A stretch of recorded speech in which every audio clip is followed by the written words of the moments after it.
Hello everyone, Sean Thompson here, spiritual counselor and psychic medium.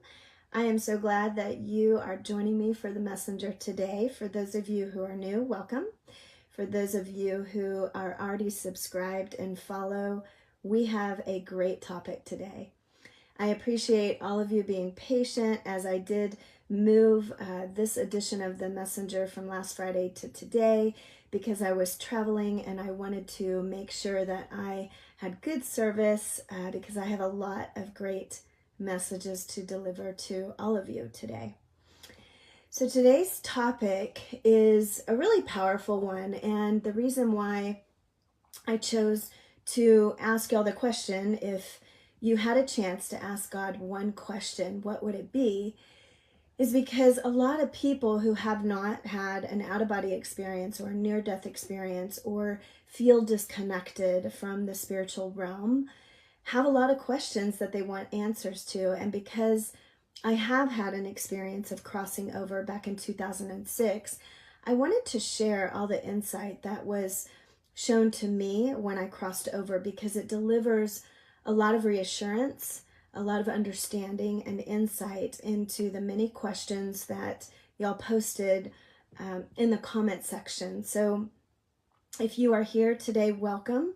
If you have not posted a question that you would like to ask God, feel free to put it in the comment section below. I've had so many, over 30 questions, that what I decided to do is, instead of picking the best 3, I'm going to answer all of them. So if you like the fact that your question is going to get answered, put a heart, show me some love, let me know that this is what you want to hear on the messenger. So this is going to be a part 1. This Friday will be part 2. Hey Mary, good to see you. So as we look into the spiritual realm and the life that we're living here on earth compared to where we come from, we have a lot of questions. A lot of things don't make sense to us of why bad things happen to good people and why good things happen to bad people.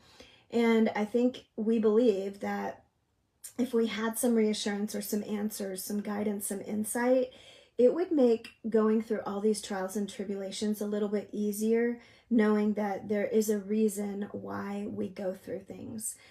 So one of the listeners had put in the comment box below, which I want to start off with this, is that one way to be reassured of everything that you question is to listen to people who have had out-of-body experiences or near-death experiences, because they all come back with knowledge and wisdom of the other side, the spiritual realm. And this can really help guide you when you're questioning, when you're doubting, when you're unsure as to why you're having to go through with something. Because I went through that experience back in 2006, it was life-changing for me. My gifts as an intuitive just expanded into mediumship.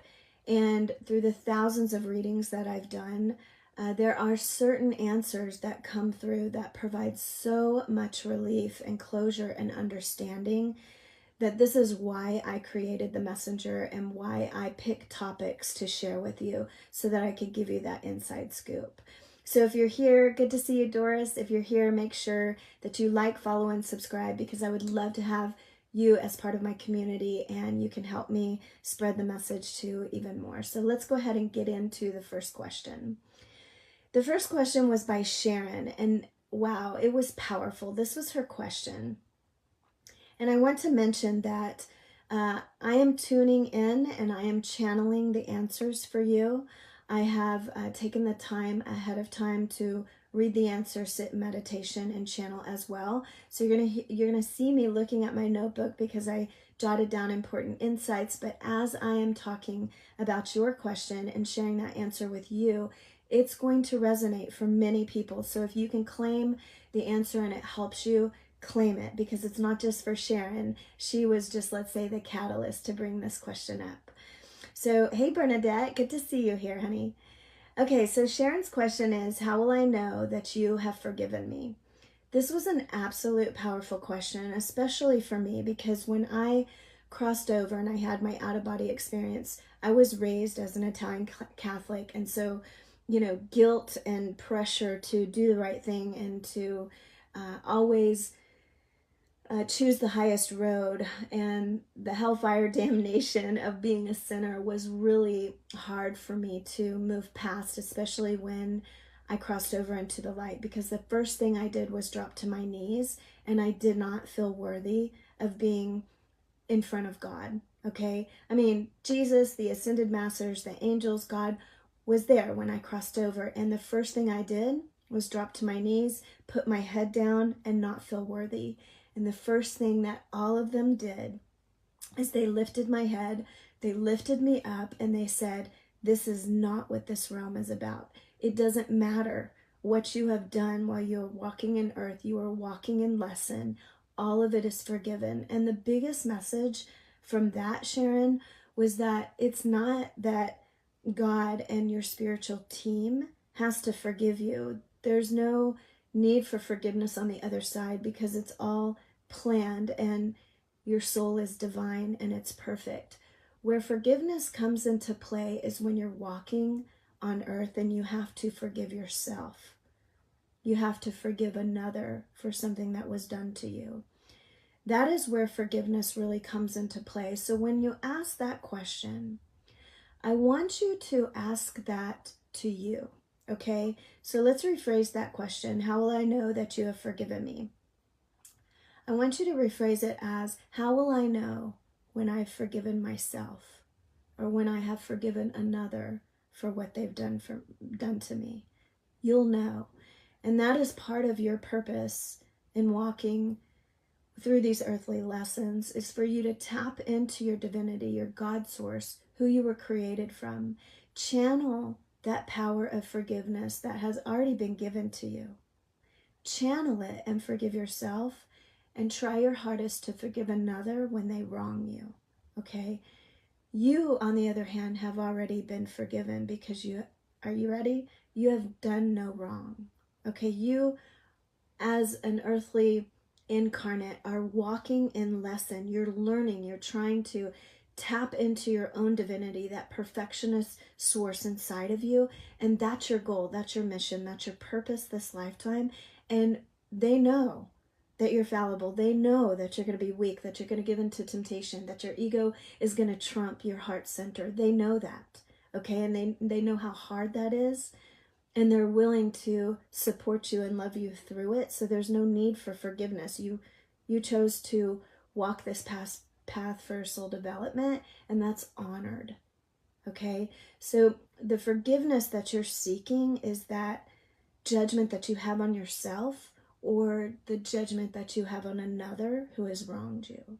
So I want you to see it from that perspective, okay? Sharon, if you're here and that was your question, put a heart in the comment section, or when you get to watch this, and let me know if that brought some peace, some inner healing to you. Because that was a direct message from your spiritual team for you not to worry about the things that you are struggling with in this lifetime. When you feel like you have failed in not being your higher self, when you strive to try harder or take the high road, that's all that matters. But the most important thing in that message for you and others who struggle with this question is that they want you to know that the judgment doesn't happen on the other side. The judgment happens from your ego. The judgment happens towards yourself, or towards another when they're failing to reach their highest potential and they're trying. So exercising compassion and forgiveness and non-judgment for yourself and another is really what that question is about. So I hope that was helpful for you. Good morning, Bernadette. Thank you. I'm so glad you're here. Let's move on to the next question. And this question is from Susan. So Susan asks, what did I do so wrong for my child to go before me?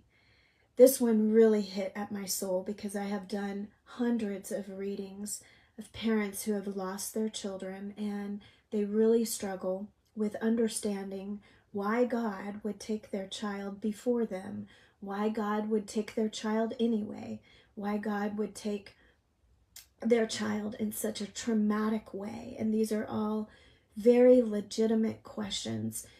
Now, hear me out. I might get some flack when I answer this question, but I want you to dive deeper into your soul and really listen to the message that is being channeled when I answer this question, okay? Most people, when they lose their child, which is, I think, is harder to deal with than, let's say, when you lose your pet, or when you lose your aunt or uncle, or when you lose a friend, because especially for mothers, because they carried that child for 9 months. And I'm not diminishing fathers and their loss of their child, but there is a soul connection with a mother and their child that goes beyond any other connection. And so there is a deep responsibility for the life of that child and for the well-being of that child. Even after the child's loss, the mother carries that deep burden of, what did I do wrong? Could I have done something different? Why couldn't I help? Why did this happen to her, to him, to me? And so one of the things that you have to realize, and what I was going to say earlier, is the sense of guilt that comes in relation to this question, that you actually had something to do with the loss of your child, or that you could have prevented it, oftentimes comes from a religious upbringing that says there is a punishing God, that if you don't follow the rules, God will do something to you or somebody you love and take them away from you. Or that if something bad happens, that you're responsible for it, that you did something to cause it to happen, or that you didn't do something to prevent it. That comes from a religious perspective that you are bad, you are not worthy, you're a sinner, you're responsible, you have all this power and control, and if you don't follow the rules, God's going to do something bad to you, and it's a punishment. I heard that a lot in the comment section, that parents feel that they were being punished for something, and that's why their child was taken from them. Your child was not taken from you because of a punishment or anything that you did or didn't do. It has nothing to do with that. We each craft our own soul and our own lifetime and our own point of departure when we come down to earth.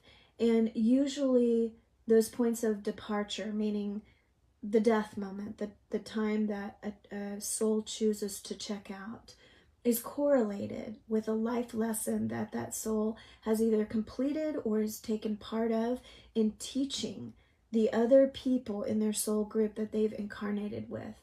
Usually it's a pivotal point, a catalyst, a gift. It's hard to see it as a gift, but it's a gift. I've done so many readings where people say, I didn't do this personally. It's not to punish you. It is for you to learn forgiveness, for you to learn about loss, for you to ask for help, okay? There is a gift within that departure that the soul crafts for its soul family group to help in spiritual and personal development. And if you want to know deeper what that gift is, okay, or how that's related to you, or what you're supposed to learn from it, I would encourage you to schedule a mediumship reading, because these are during a session that you just can't get in counseling. You just can't get in conversation with your family. You can't even get from talking to your priest, at your church. This is direct communication from your loved one that can help you understand why things happen the way they do and what you're to gain out of it. Hey, Trina, I'm going to answer your question today, so I'm glad you're here. So if you understand that, put something in the comment box and let me know that you're resonating with what I'm saying, because this is a very powerful message that is made to bring closure, to provide relief, to ease the suffering, okay, in what you're going through, as far as that level of responsibility that you feel when your child passes before you, or when you couldn't help your child and as a result death happens. Okay, hey Lisa, good to see you. So again, that question was, what did I do so wrong for my child to go before me. So Susan, if you're here, let me know in the comment section if I answered that for you. Another part of that message that that I was channeling is your behaviors, thoughts, and actions are not directly related to someone else's passing. Okay, you have to release that responsibility that you have, even if, this is pretty powerful here, because I do a lot of readings and this happens. Even if, let's just say your child died by suicide and they called you at 2 o'clock in the morning and your phone was off and you didn't get that call and they ended up taking their life. The deep guilt and responsibility that you may feel because you didn't get that call, the part of that mind drama in you that says, if I would have taken the call, she wouldn't have killed herself. She wouldn't have taken her life. If I had been there to answer her, I could have talked her down. I could have, rushed over there to help her. All right. This is the deep guilt and remorse that you may feel by not answering that call and then someone taking their life after that. As hard as it may be to realize, it was never your responsibility to stop a person from taking their life.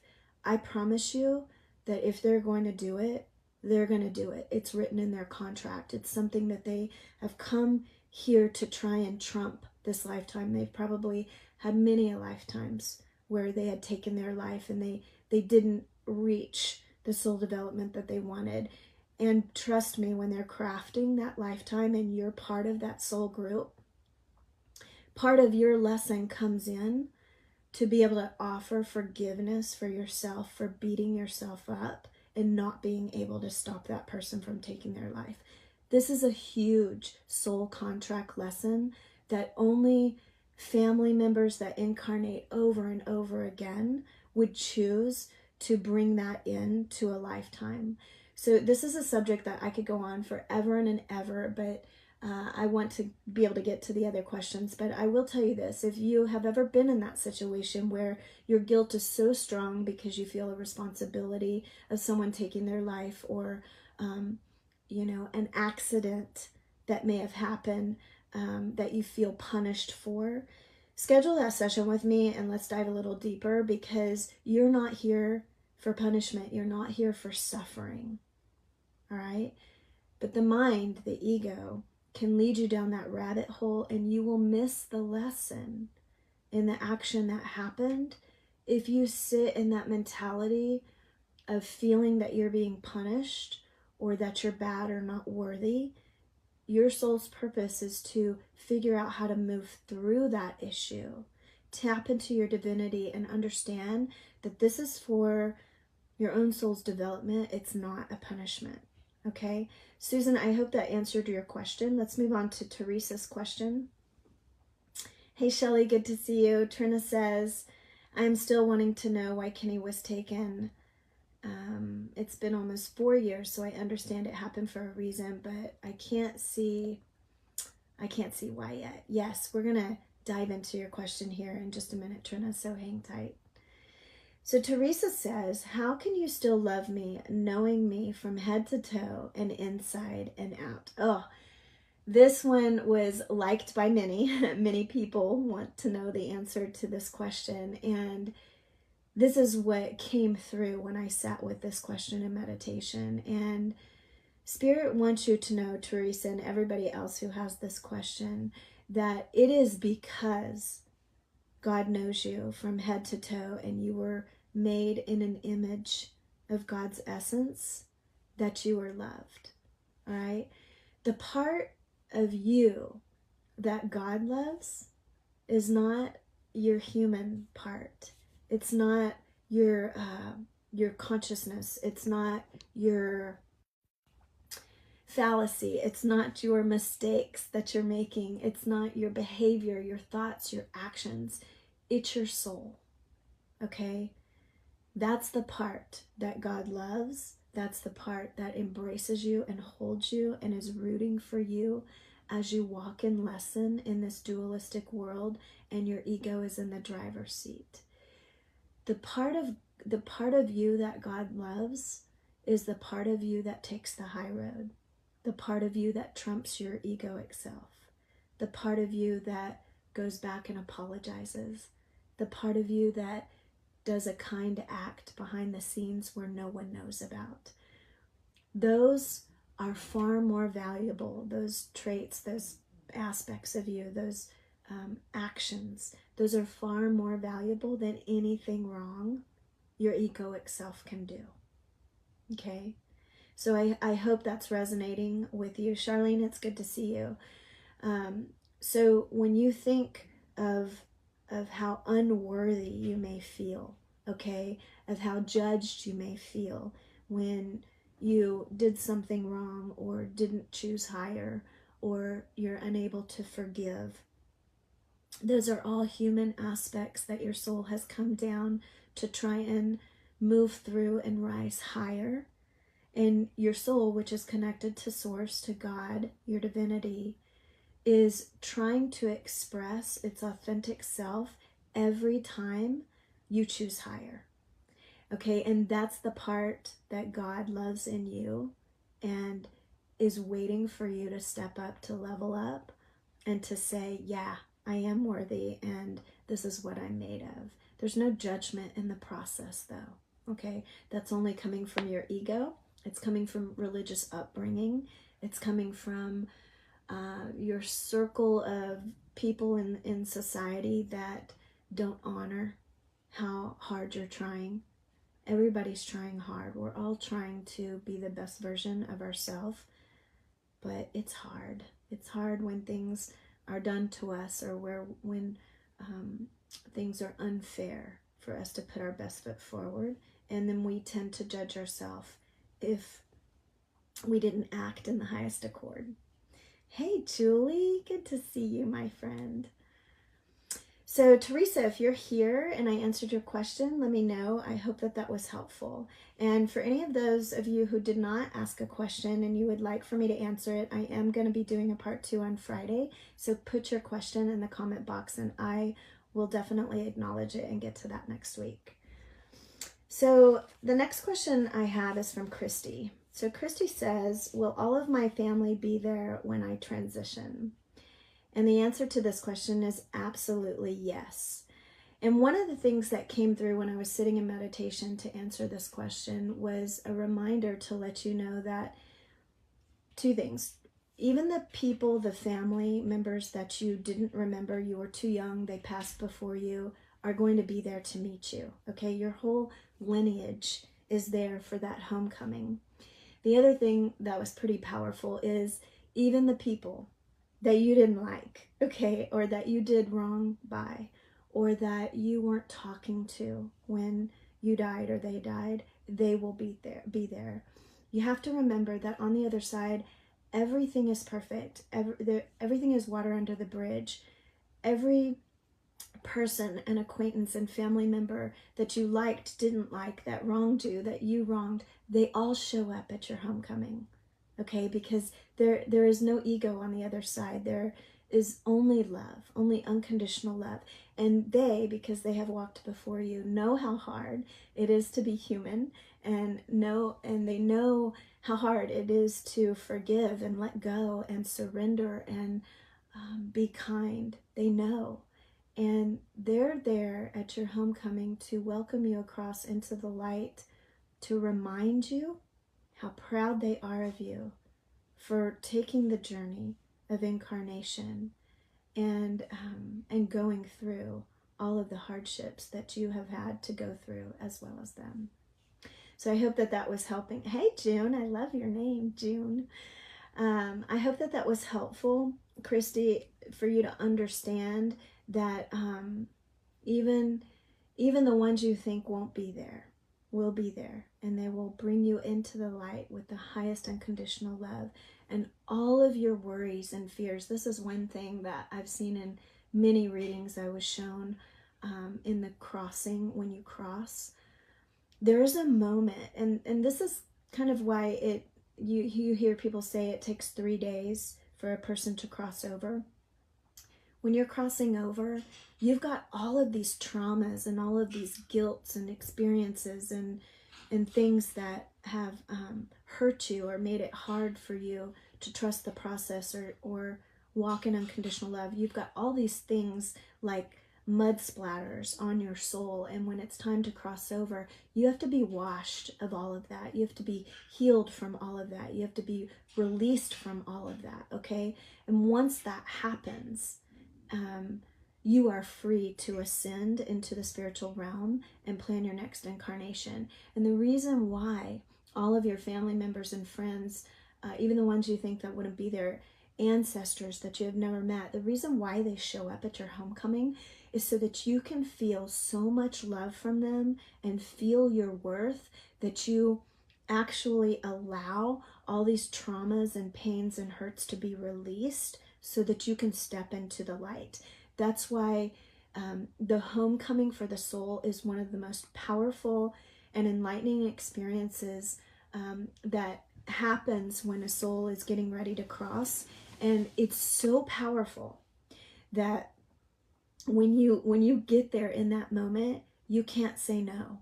And that's why people choose to move into the light, because it's so powerful. They're willing to give up everything in the earthly realm to be in that light, to be in that unconditional love. So you often think, and this was one of the questions, which I'll get to in a second, is why was somebody taken so young? Or, why did that happen all of a sudden? Or I can't believe that they would choose to leave at 35 years old. When the light reaches you and you see the other side, your home where you come from, it's undeniable of how much love is there. You can't want for nothing less. Your soul just is attracted to the light, right? And it has a hard time wanting to come back to earth and go through all the trials and tribulations, because it's painful, it's hard. You just want to be sucked into the light. You want to go back home. So let's move on to the next question. Let's see here. And I want to remind you, if I don't answer your question today, it's because I don't want this to be an extended messenger. I will answer them in part 2 on Friday. So don't fret if I don't answer. So we have Marissa's question. She says, why are there so many obstacles and tasks to get to heaven? This is a great question because it feels as though, it's like never ending, right? Like you might be always waiting for the next shoe to drop, as if once you reach the finish line, what's going to happen next? And you do have that all throughout your life. I mean, the average life is about 80 something years old, and there's a lot that can be packed in to that time frame of what the soul can practice with and can rise above and can learn to take the high road, and all these amazing and difficult challenges that your soul gets to experience that it doesn't get to experience on the other side in a world of perfection. And so part of the reason why we craft these hardships and these challenges is because our soul uses that opportunity to step in its divine essence and level up in as far as soul development goes, that it can't and doesn't have the opportunity to do on the other side. So earth is one of the hardest schools of lesson to incarnate in. And if you haven't seen that movie Soul by Disney, it's great because it talks about, why the soul incarnates and how scary it is to incarnate and everything that we have to deal with. But the soul waits to be able to incarnate on earth because it has so many opportunities, so much of a big playground to practice expressing its divinity that it doesn't get the opportunity to on the other side. And so one of the things you have to remember too is that any obstacle, any challenge that you go through, your soul already has the solution to that challenge or obstacle waiting for you. It's within you. And part of the goal is for you to learn how to tap into it. And there are multiple ways to do that. One of the ways is through prayer and meditation. Another way is through doing some spiritual counseling. Another way is to have a reading to connect with your higher self to provide you with those solutions. So there are many ways that you can access the solutions to the challenges that you're having to go through. But one thing the soul does not want you to dwell on too much is that it will be never ending. Okay, your soul has crafted highs and low points for you to go through, and they're balanced, believe it or not. You can actually dictate and control and influence your experiences through your mindset as well. So you can choose to see an obstacle or a challenge as an opportunity for you to rise above, to choose the high road for your own soul development, or you can choose it as pain and suffering and you can sit in your ego. The choice is up to you, but your soul is betting on you rising above it and learning ways to move through it instead of playing the victim or instead of feeling unworthy. Okay, so if that resonates with you, let me know. Hey, Brandy, good to see you. Rebecca, thank you for showing up. Tanya, you too. If this is resonating with you, give me a thumbs up or a like or a love, and share it with somebody who you think could help, because it's really important for you to understand that the messages that I'm sharing in the messenger, they're coming from source. They're being channeled. This is part of my soul's purpose, my mission of when I crossed over. I mean, God had a heart-to-heart with me and said, you are to deliver these messages and let people know, because it's hard walking on the planet Earth, and they need to know that we're on their side and we're here to help. So Margaret says, I don't see how dishonesty and corruption continue to grow. I don't understand how some can go on as if nothing is wrong, continue to hide and appear to be saints and angels. Yeah, that's part of their process, Margaret. It's part of their journey. We're all here on a journey, and a lot of people are asleep. They're living in their ego. Only 3% of people who are awake, who choose the high road, who choose spiritual and personal development. So I can tell you, though, we're moving into the age of Aquarius where people are waking up, where they are wanting to step into their divinity. And if you're watching this today, you're one of those, and so I commend you. So I'm glad that you're here for that. Hi, Tanya. Okay, let me move on to the next question from Chelsea. Will this life ever get easier? What am I doing so wrong? That kind of goes with Marissa's question as well. When I sat with this question, which has a little different twist to it, what am I doing so wrong? A powerful message came through for you, Chelsea, and this was that you're not doing anything wrong. Okay, that's your judgment, your ego, your fear, maybe your religious doctrine showing up as, I was raised Italian Catholic, you're a sinner, that kind of thing. You're not doing anything wrong. When you walk in lesson, you're going to fail, because in that failure, you're going to succeed. You're going to learn something, which is what that opportunity is asking you to get from that situation. It's going to ask you to choose higher. It's going to ask you to share the information that you've learned with someone else at some point. Okay, so when you say, does it ever get easier? This is what I was talking about earlier with mindset. You can choose to see a situation as an opportunity, or you can see it as a challenge. You decide your level of suffering, okay? Now, a few examples came through for you on this one, Chelsea, that I want to share with you, because I think this can be applicable to everything and for everyone. And Spirit said, these are some things that you can do to help it be easier for you, okay? The first one was to ask for help. So many people try to do it themselves, try to do it on their own, and that's not what you're here for. You're here to ask for help. We are a communal race. We want to receive and to help others, okay? So asking for help is what's going to ease your suffering. Doing it by yourself on your own and without receiving any help creates the suffering. Forgiving yourself is a huge one. As you're walking in lesson, you're going to mess up. It's a given, okay? This is an opportunity to have compassion and forgiveness for yourself. So I always tell people, if your child were to make the same mistake that you make, that you're judging yourself on, that you're feeling so bad about, if your child were to do that, what would you say to your child? Would you say to your child what you're saying to yourself, or would it be the exact opposite? Okay, so ask yourself, when you're beating yourself up, ask yourself that question and see if your self-talk changes. That's powerful. Another one was, don't give up. Spirit wants you to know that life is hard and you're going to be challenged. That's the whole purpose of incarnation. But don't give up.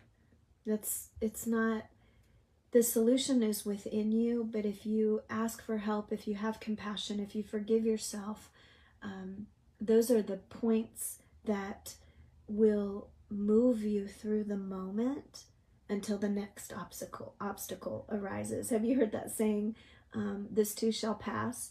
And I like to add on there, until shit hits the fan again, because it will. Like, life is like the ocean, right? It has those waves that are just highs and lows, and that's the beauty, and the beauty in the chaos of why our soul incarnates.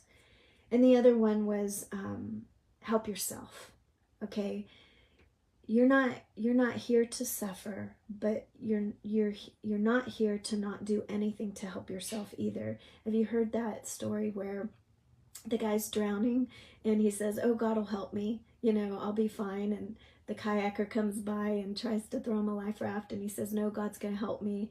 And then the shrimp boat comes by and tries to throw him a life vest, and the guy says, no, God's gonna help me. And then the tanker comes by and tries to help, and he says, no, God's gonna help me. And then he drowns, and then he gets to the pearly gates, and he's like, what the hell, God? You said you were gonna help me.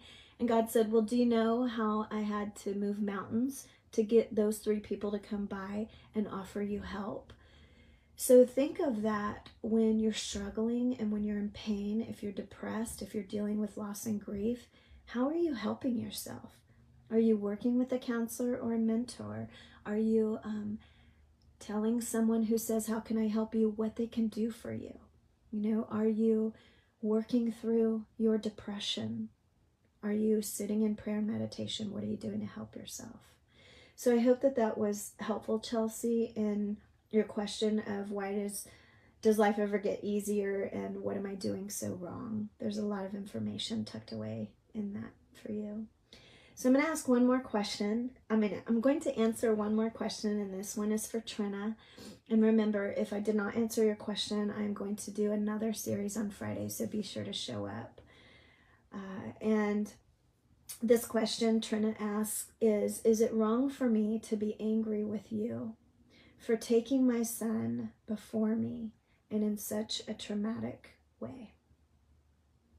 So this was a really powerful question that Trina asked, and so many of my clients have had children and loved ones die in a traumatic way, and it really makes you question your belief, your worth, humanity as a whole, why things happen like that. And this goes back to religious doctrine, in that, if you're raised in a religion and they tell you can't be angry at God, or God has better plans for your child, or you can't have normal human feelings, or you're a sinner, or you should feel guilty for that, that's incorrect thinking. It is a natural human response to be angry at God, okay? God's big enough to let you be angry at God. Okay, just remember that. To take it a step deeper, though, this is going to be hard for you to hear, but I know you've heard it before because you and I have done many readings with Kenny. But this may be hard for other people who have lost their child, who are angry at God, to hear. God did not take your child from you. Okay? God allows you to incarnate and have your own experiences, including the departure date that you choose to return home to. God doesn't have a hand in intentionally taking a life. Now, human beings do, especially like in your situation, Trina, where Kenny's life was taken by another. That is a human making that decision. Okay? God's job in that situation is opening up the doors and bringing Kenny into the light. That's God's job. Okay? There is karma associated with the ebb and flow of actions and balance, in that when something traumatic like that happens by the hands of a human being, the karma that plays out in that will take its own course, and God doesn't have anything to do with that karma either, believe it or not. Okay?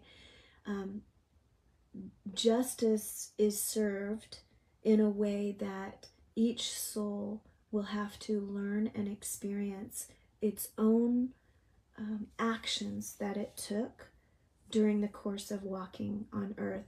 And those consequences, the law of balance and karma, are played over and over in many lifetimes, that the soul here, and even me and you hearing this, will never completely understand. The only time you get a complete understanding of why something happened the way that it happened and what lessons were attached to that and what karma was cleared is when you die. Okay? When you pass in that 3-day window, you are shown what your actions did to another. You are healed from what actions were done to you, and you are taken through a life review that helps your soul learn from every single one of those experiences. The good things that you did or that people did to you, the bad things that you did or that they did to you. It is shown to you how that impacted every soul and the world, humanity as a whole. So it's not that they will get away with it. It's not that they're bad because of it. It is all part of the lessons that each and every one of our souls are here to learn, and all part of the soul group who has offered to play a part in that soul's learning lesson. Okay? And so your egoic self of wanting to be angry at God and wanting justice for what was done to your child is human. It's natural. But this was the big part of this question, Trina, that I want to hit home for you and everybody else who's experiencing anger, is there is I'm going to use a softer word. There is a lesson in whatever experience you're going through for you to learn. And here's the hard word. That is actually a gift for your own soul's development. And you may not see it or feel it that way, but when you pass and you reunite with Kenny, and Kenny has come through and told you this in many sessions that we've had as well, Trina, but you may not realize what that is until you pass. And your soul will ask you, did you get it when you were alive? Did you get the lesson? Did you get the gift? Maybe it was about forgiveness. Maybe it was about self-care and self-love. Maybe it was about releasing your own guilt of what you could and couldn't do. Maybe that's the lesson that your soul wanted to learn, and your child said, I'll play that part for you, Mom. We're going to craft this experience, and it's going to be so painful, but it's really going to give you an opportunity for your soul to learn those things it wanted to learn, even it's in the midst of the illusion, okay, that I was killed and you'll never be connected with me again. I mean, the lessons that our soul crafts on the other side are wicked. I mean, they are hard. They are unbelievable. I can't tell you how many people, including myself, would have said, I would have never crafted that for myself. But we do. And the reason why we do it is because when we're crafting our lifetime, we're in such a state of unconditional love that we know everything is always going to be okay, and it's just a storyline. It's just an opportunity for us to step into our own divinity and rise above the ego. We know that when we craft these things, even traumatic experiences, even abuse, even murder, we know that in our homecoming, it'll be washed away, we'll be reunited, and we'll be off to the crafting table again. We know that, okay? And in my experience of crossing over, when I was shown that with my own life, when I was shown what I was about to go through, if I chose to come back, I said to myself, oh no, I don't have to go back. But then I was shown who I wouldn't help. I was willing to walk through fire to deliver messages like these today. I was willing to hang my license up as a licensed counselor to do spiritual counseling and readings, and to be judged by this work as versus, strict academic work, to get these messages out, because this is truth. This is what you're not told in Sunday school. This is what you're not taught in educational school, which your family doesn't talk about around the dinner table. This is stuff that you need to know so that it makes sense of why you come here and walk and move along the journey. Because it's hard, right? But these messages are meant to remind you how much you're loved, how much support you have on the other side, how everything will make sense once you have your life review, how everything that you say and do matters, okay, to yourself, to another, to humanity as a whole. And if you cannot bring yourself to take the high road in any given situation, that does not mean that you judge yourself and beat yourself up and that you feel unworthy. It means that you pull yourself back up, you forgive yourself, you have compassion, and you just try harder the next time. And remember that everybody is walking that journey, not just you. The people who are failing over and over and over, they're still trying. So have some compassion in their efforts. When somebody comes to you and they say, please forgive me, I'm sorry for what I did, open the door. Open the door for forgiveness. You don't have to try to forgive someone who's not ready for that. Work on just forgiving yourself for having judgment, for struggling. There are some spiritual laws that are in place to help us be the best version of ourselves, and to help us along the way. But you have to seek that. You have to be in a community that wants to rise higher, that wants to be the best version authentically that they can. You have to be a part of a community that brings you up like that, that supports you. And if you're in a community that doesn't, that is angry or asleep or not supportive, let that community go. Come home to the support and love on the other side and on the earthly realm that can support you to level up. So, hey Kathy, I'm glad you're here. I hope that this was powerful for y'all. I hope that you walk away thinking higher of yourself and others. Join me this coming Friday. I will finish answering the questions that I didn't get to today. And if you have a question, put it in the comment box below. I will answer it. I will channel a message for you, for your soul to hear, and answer that for you. If you have a personal question that you don't want live, schedule a session with me. I'd be happy to channel your higher self, your God self, to give you that direction that you're needing. So like, follow, subscribe. I'll see you on Friday. Take care. Love all of you.